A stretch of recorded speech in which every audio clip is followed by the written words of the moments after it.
Boa tarde a todos. Eu quero inicialmente agradecer esse honroso convite do FIS participar desse Summit, nas pessoas do Dr. José Vilar e Rodrigo Vilar, e é uma satisfação de compartilhar esse espaço aqui com o João Pieroni, o líder da saúde no BNDES, com quem eu tive o prazer de trabalhar no período do Ministério da Saúde e reconhecer o quanto o BNDES fomenta inovação em saúde no país. Só para dar alguns números antes de passar a palavra para o João, o BNDES já tem um histórico exitoso no país em termos do complexo industrial da saúde. Em termos gerais, entre 2010 e 2019, se não me falha a memória, quase que 6 bilhões de reais foram investidos em projetos de diferentes instrumentos financeiros, tanto fundos reembolsáveis, quanto fundos não reembolsáveis, participações acionárias, debêntures. Então, o BNDES tem um papel fundamental no fomento à inovação no país. E hoje nós vamos discutir aqui o fomento especificamente nos insumos da saúde, tão necessários, e essa pandemia nos mostrou o quanto nós precisamos ter uma estrutura própria, um complexo industrial pujante para fazer frente a isso. O Ministério da Saúde vem contribuindo com isso, essa parceria com o BNDES ela é muito sólida, e o BNDES, através principalmente de fundos, só para falar dos fundos não reembolsáveis, em torno de 10% do lucro cada ano do BNDES é investido em fundo não reembolsável, quer dizer, aquele sem contrapartida, exatamente para fomento das diversas linhas de produção, principalmente do fármaco no país, que é um insumo onde a gente tem uma dependência externa muito grande, há um desequilíbrio da nossa balança comercial nessa área. E eu queria destacar uns pontos importantes aqui para a fala do João, que são projetos específicos que hoje mostram a importância do BNDES. Eu queria até aproveitar a oportunidade, enquanto eu estava no Ministério da Saúde, nós montamos toda a estrutura do projeto Genomas, sob a liderança da diretora do DECIT, a doutora Camille de Areta, e o BNDES, mais uma vez, vem participando dessa iniciativa, sabendo da importância desse setor em termos de acesso da população do Sistema Único de Saúde a essas novas tecnologias, não só diagnósticas, quanto terapêuticas. Então, eu queria comentar alguns pontos para orientar aí um pouco essa discussão com o Dr. João. Primeiro, é o quanto o BNDES já se preocupava em relação ao fomento das IFAs. As IFAs que são tão discutidas hoje no país, o BNDES já tinha esse olhar, já fazia investimentos em empresas como a Nortec no país, para que nós tivéssemos independência nessa área, tão crítica nesse momento. O BNDES também apoia diretamente a inovação, tanto incremental quanto a inovação radical no país, pelas parcerias para o desenvolvimento produtivo, investindo em desenvolvimento de biotecnologia. Isso tem, de alguma forma, traz uma série de recursos para o Sistema Único de Saúde. Mas eu queria algumas reflexões dele. Se a gente olha um case de sucesso no país, eu diria que na área aeroviária seria a Embraer. A Embraer é um case de sucesso, né? O Brasil é ponta em termos de aeronaves de médio porte, e isso se deu por uma articulação muito bem feita do governo, do Estado, um projeto de Estado, com o mercado e a academia. Eu queria uma reflexão dele, porque no momento que eu estive no Ministério da Saúde, ficou claro que havia um foco muito grande na produção, que a gente estimulasse a produção local. Mas nós temos uma etapa anterior, que é a pesquisa e desenvolvimento, que eu acho que é crucial para que a gente possa consolidar esse complexo industrial no país. E para isso a gente tem que trazer muito a academia para o nosso lado, para que a gente possa articular isso e avançar, não só na inovação incremental, quanto no desafio da inovação radical, que o país precisa realmente ocupar esse espaço, a exemplo de outras áreas, como agronegócio, prospecção de petróleo e a própria indústria aeroviária. Nós temos hoje capital humano para fazer isso, nós temos os instrumentos financeiros que são liderados pelo BNDES, nós temos a academia pronta para isso, mas nós precisamos dessa articulação. E isso é um projeto de Estado, não é um projeto de governo. Então, eu passo a palavra ao João Peroni. Mais uma vez, quero salientar a grande satisfação de estar aqui com você hoje, João. Fique à vontade. Obrigado, Denizar. Bom, boa tarde a todos. Agradeço também o convite do Josier, Rodrigo, aqui de participar do Colmeia Summit. E um prazer estar com você também, Denizar, um craque aqui do tema de inovação da saúde, com uma experiência prática agora no Ministério também. Então, revê-lo, né, Denizar? Faz um bom tempo que a gente não se via aqui. Que bom que a gente pôde compartilhar aqui esse momento.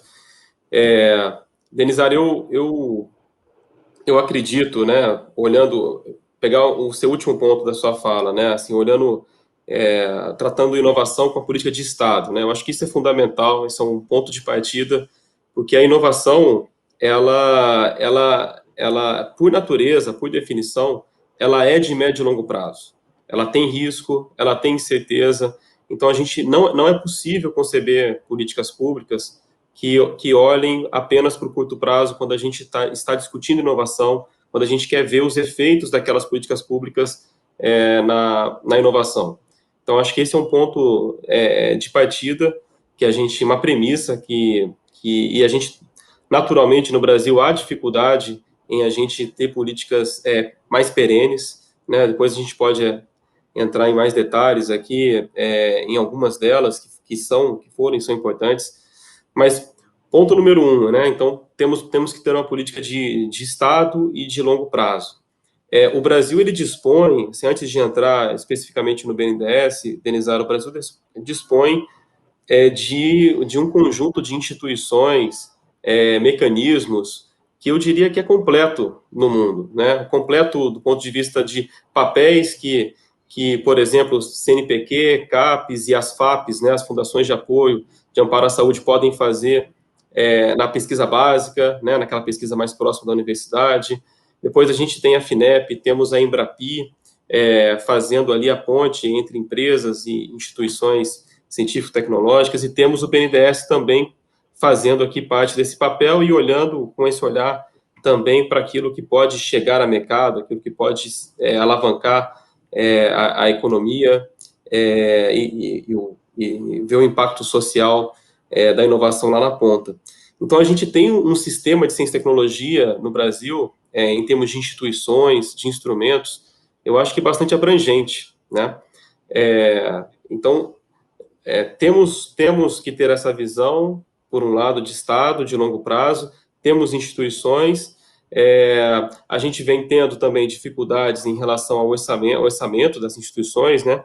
Isso é muito também, e isso nos últimos anos, há alguns anos, a gente vem tendo dificuldades por contingenciamento, e agora a recente mudança do FNDCT, né, que vai permitir que o FNDCT se torne um fundo financeiro, efetivamente, né, não contingenciável. A gente espera também que permita mais recursos para a ciência e tecnologia no Brasil. E aí, trazendo o ponto que você colocou, Denizar, da Embraer, né? A Embraer realmente é um caso de extremo sucesso e de articulação dessa tripla hélice aqui, como a gente chama, né? E temos na literatura. E você está corretíssimo que a gente pode reproduzir isso em outras áreas, né? A agricultura, o agronegócio também é um exemplo, usando a Embrapa ali como instituição tecnológica âncora. E na saúde, a gente tem uma oportunidade enorme, porque temos pesquisa e desenvolvimento no Brasil, cientistas e áreas de conhecimento muito relevantes, temos empresas, olhando aqui em empresas farmacêuticas, que hoje já tem uma disposição de assumir risco bem mais significativa do que tinha no passado, está caminhando dos genéricos para inovação incremental, para inovação radical. E temos no caso da saúde, um elemento até adicional, eu diria, que é o potencial de uso do poder de compra do Estado para poder alavancar aqui também determinadas tecnologias, né?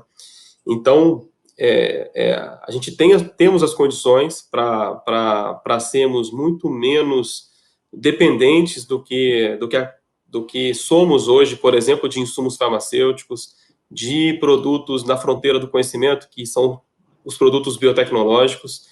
E a gente tem uma experiência no Brasil, e você, Denise, ali durante o período na SKT, tocou de forma brilhante também essa agenda, que é a agenda das PDPs, que foi essa articulação, que se buscou essa articulação virtuosa entre o investimento privado, o investimento público, por meio dos laboratórios públicos, o poder de compra do Estado, o financiamento, né, do BNDES, da FINEP, e também eu colocaria mais um elemento aqui, que é o elemento regulatório, né, a Anvisa participando de forma muito relevante aqui também, principalmente no caso dos produtos biológicos, sempre com uma participação muito ativa e relevante.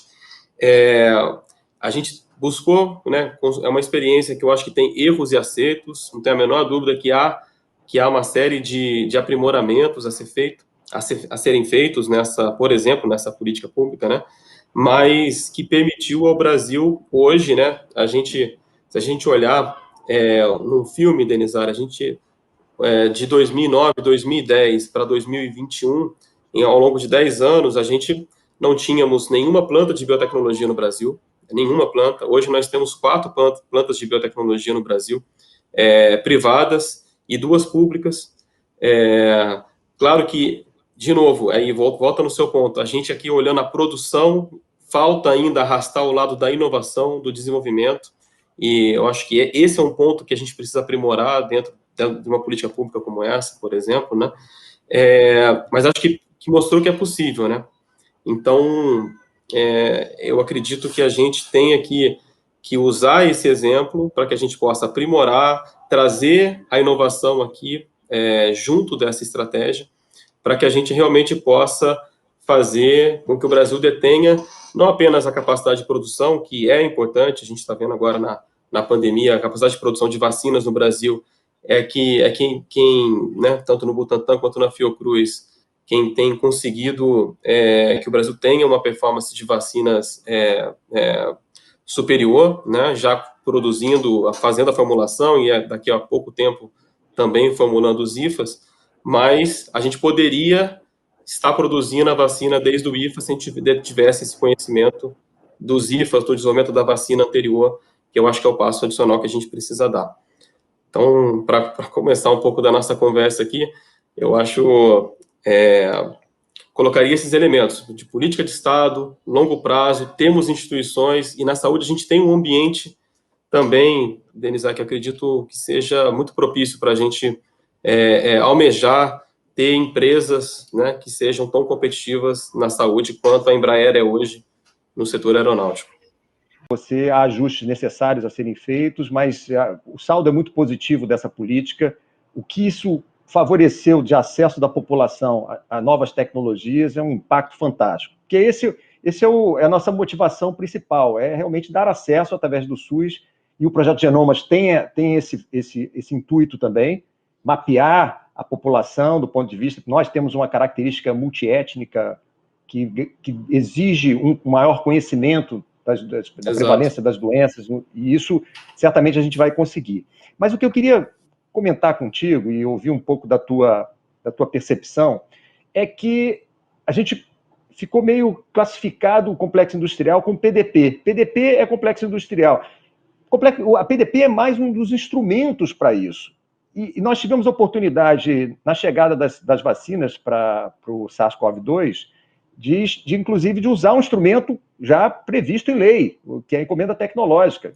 Lei de 2004, revista em 2018, e eu tive até a oportunidade, na minha parte final lá do Ministério, de receber, junto, novamente, com o DECIT, lá com a liderança da doutora Camille, a empresa, e começar a dar os passos iniciais da encomenda tecnológica, que eu vejo como um instrumento valiosíssimo para isso, porque aí a gente vai no caminho da inovação radical, né? É o Estado participando do desenvolvimento da tecnologia. Então, eu queria uma reflexão tua. Nesses outros instrumentos da política do complexo industrial da saúde, PDP tem seu papel muito relevante, nós temos que fazer esses ajustes, que você faz parte da política pública, ela tem que estar em melhoramento contínuo, mas desses outros instrumentos que estão hoje previstos. Perfeito, Denise. Eu acho que você lembrou muito bem, né? A própria vacina de Oxford é uma encomenda tecnológica, né? Junto com a Fiocruz. E, e essa crítica, ela é totalmente correta, né? A política para o Complexo Industrial da Saúde, ela tem que ir muito além da PDP. A PDP, ela é realmente uma das formas, e nos últimos anos, né, o olhar se voltou exclusivamente a ela, e a gente perdeu, talvez, algumas oportunidades de alavancar outros temas, e alavancar o tema da inovação, né? Porque a PDP, de novo, ela é uma inovação do ponto de vista de ter uma capacidade produtiva nova no Brasil, mas ela não é inovação do ponto de vista de novos medicamentos ou novos equipamentos, novos produtos para a saúde não disponíveis ainda na sociedade, né? E nesse aspecto, Denizar, eu acho que foi, inclusive, a gente tem hoje, né, novamente, a gente tem um marco regulatório que permite isso. A Política Nacional de Inovação em Saúde, a PNITS, ela define ali 3 principais instrumentos. A PDP é um deles, a encomenda tecnológica é outro, e a gente tem um terceiro que é a compensação tecnológica, né, o offset, para aqueles casos em que a gente tem, como foi feito na radioterapia, né, você tem 1 ou 2 produtores mundiais que você busca atrair para o Brasil a sua produção, desenvolvimento, com uma espécie de compensação ali por uma aquisição relevante de produtos, né, como aconteceu com os aceleradores lineares. E a encomenda tecnológica, então a gente tem 3 instrumentos a serem utilizados. Se eu não estou enganado, talvez a vacina de Oxford tenha sido o primeiro contrato de encomenda tecnológica do Ministério, né? E então a gente tem um campo, Denise, enorme aqui, porque o que isso organizaria, né? E aí olhando enquanto BNDES, e imagino que meus colegas ali de FINEP, Embrapi, outras instituições também fariam o mesmo. Se a gente tem uma encomenda tecnológica vinda, por exemplo, do Ministério da Saúde, né, que identifica exatamente uma demanda de saúde muito clara, uma tecnologia relevante para o país, eu acho que isso direciona, ele condiciona os esforços, né, prioriza os esforços das demais instituições para que os recursos possam ir para aquela iniciativa, né, e a gente tenha todo esse caminho, seja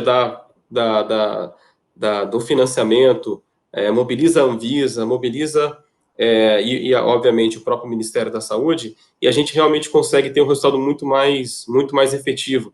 Eu acho que essas sinalizações ou priorizações que possam vir, por exemplo, do Ministério da Saúde, né, a gente está usando o exemplo do Ministério, e o Ministério da Saúde tem essa vantagem, que é o Ministério que compra, assim como o Ministério da Defesa, né, em alguns casos também faz uma políticas similares. Outros ministérios não têm essa característica de arrastar a indústria, o Ministério da Saúde não. Ele tem um poder de compra muito relevante e que pode induzir a PDP, mas induzir a inovação. E aí você, Denise, tem totalmente, está correto em puxar esse tema, e isso mobiliza as instituições, né? Comentei aqui que prioriza os recursos, e a gente prioriza instrumentos também. Como você colocou no início, Denise, o BNDES trabalha com financiamento, que é o principal produto, né? Mas o BNDES tem grants, tem recursos não reembolsáveis relevantes, tem participação acionária, participação por meio de fundos, instrumentos de mercado que a gente pode utilizar.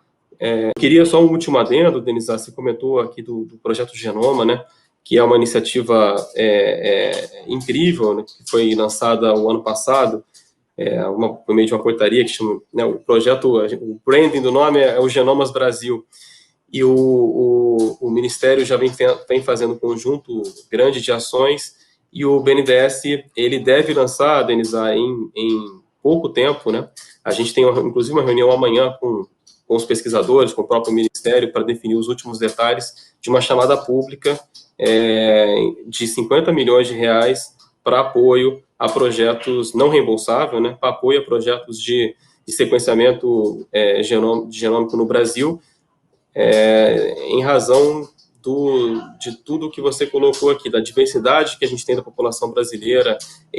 Realmente esse é um projeto que coloca o Brasil, o SUS, na medicina do futuro, né? E vai dar as bases, né? O fato de a gente ter um banco genético da população brasileira, com a miscigenação que nós temos, com as características tão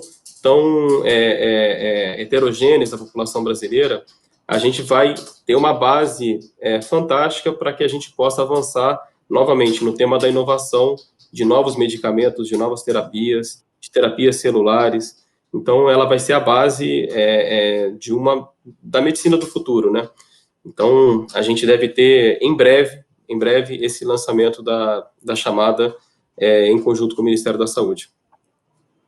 Parabéns, João. Eu sei do seu esforço, da sua liderança para conseguir estar junto no Genomas Brasil, e, sem dúvida nenhuma, é um programa inovador que coloca o Brasil, Sistema Único de Saúde, na ponta de acesso a essas tecnologias. Realmente isso faz toda a diferença. A gente está no meio da pandemia, mas, sem dúvida, isso foi uma iniciativa bastante louvável do Ministério da Saúde.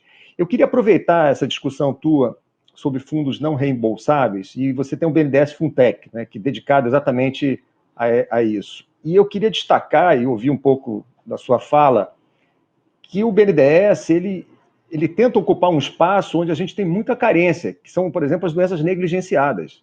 Não há um interesse comercial das Big Pharmas em doenças negligenciadas. E nós temos algumas experiências de participação do BNDES em termos de fármacos para tuberculose resistente, programas específicos para dengue, zika. Isso é fundamental, né? Porque nós temos um cenário também de doenças no hemisfério sul diferente do hemisfério norte e que requer soluções locais. Então, eu queria um olhar seu sobre essa discussão dos fundos não reembolsáveis, especificamente o Funtech, com essas experiências que vocês tiveram com doenças negligenciáveis. Perfeito, Denisa. É um tema super relevante. E, bom, para quem não conhece o BNDES Funtech, né, o BNDES ele reverte parte do seu resultado, do seu lucro, para ações, para fundos não reembolsáveis do banco.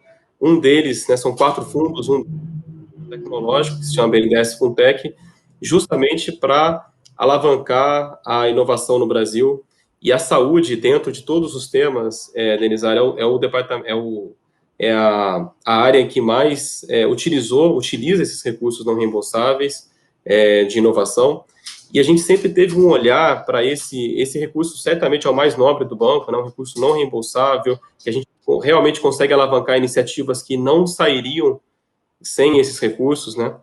Então, e a gente sempre teve um olhar muito criterioso para esses recursos, e que a gente, em temas que a gente pudesse juntar inovação e impacto social, né?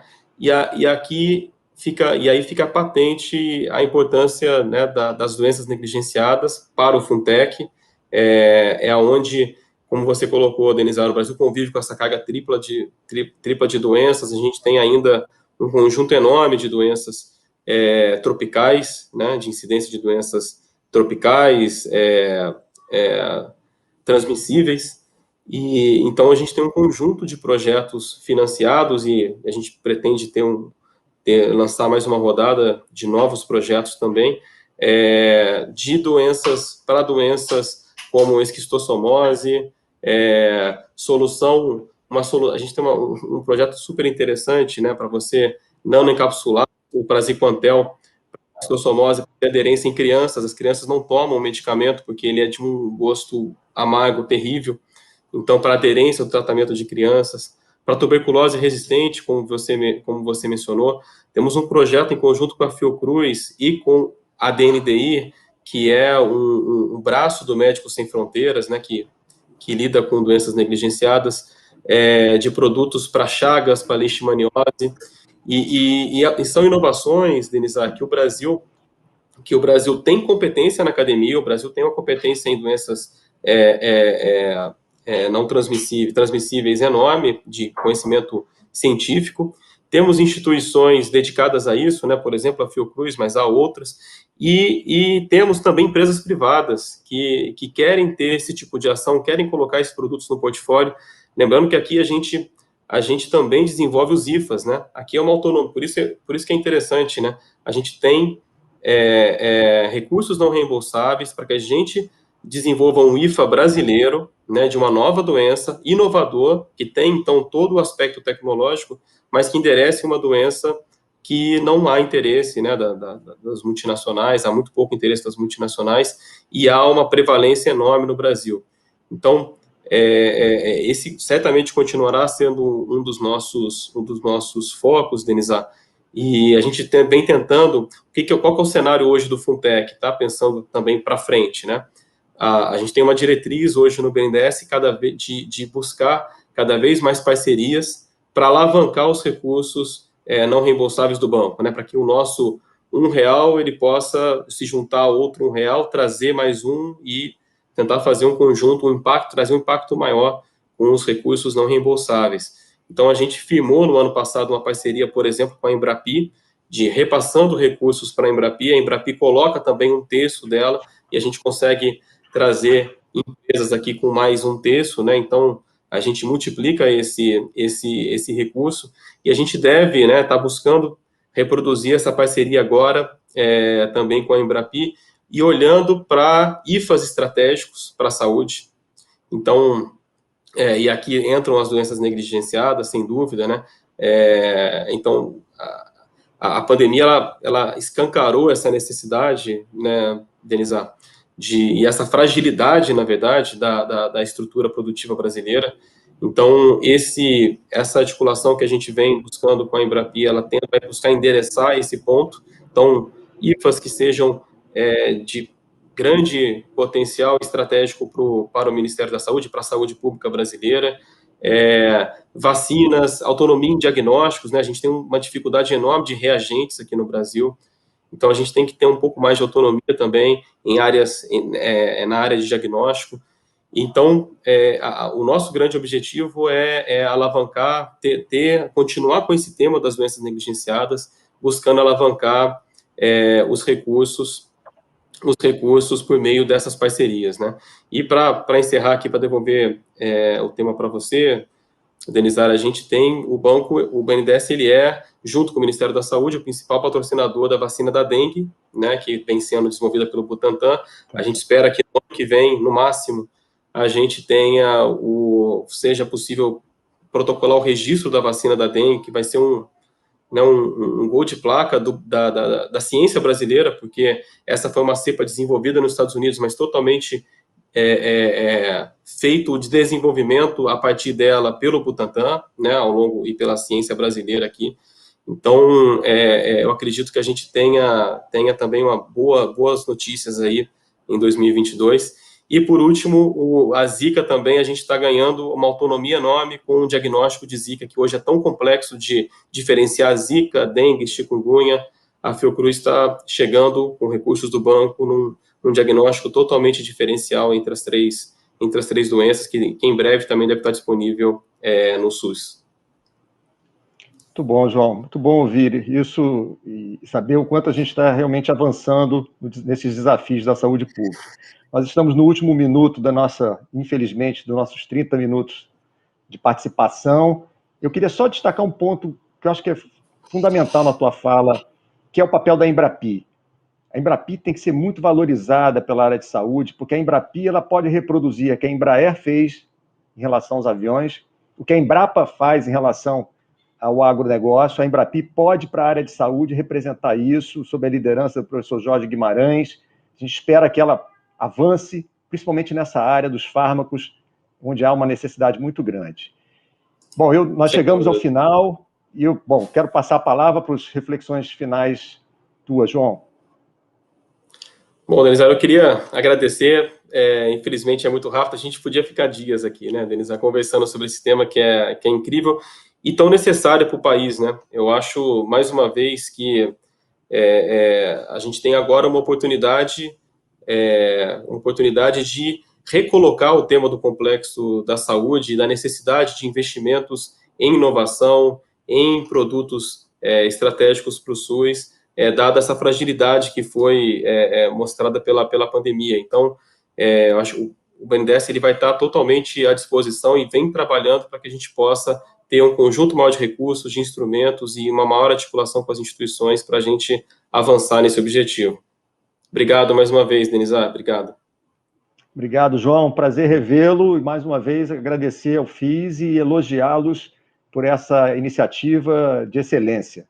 Então, eu agora retorno às nossas apresentadoras para a continuidade do evento e agradeço mais uma vez a oportunidade de estar aqui.